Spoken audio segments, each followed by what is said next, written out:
Welcome to Chillin' 101. We hope this video helps. You start by confirming the file is a JPG and making a backup copy so you can revert if needed.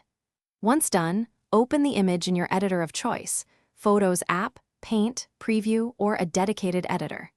You do this because editors may change compression or color. Backing up preserves the original. Make sure to check resolution and file size before editing, since these settings affect output quality and sharing options later on. Now perform the actual image changes. Crop, rotate, or resize while preserving aspect ratio to avoid distortion. Next, adjust exposure, contrast, and saturation to improve appearance. You do this to maintain natural tones and avoid clipping highlights. If your editor supports layers or history, use them to stay non-destructive. For retouching, use clone/heal tools or selection-based background replacement. These methods let you refine details without harming surrounding pixels.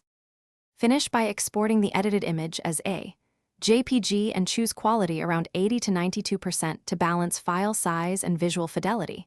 Lower quality increases artifacts. Once exported, confirm resolution and set the color profile to sRGB for web use. If you notice banding or major artifacts, revert to your backup and re-edit using a lossless format like PNG or TIFF while you refine edits. One troubleshooting tip: if colors shift, convert to sRGB before exporting. Thanks for watching. Consider subscribing if we helped you.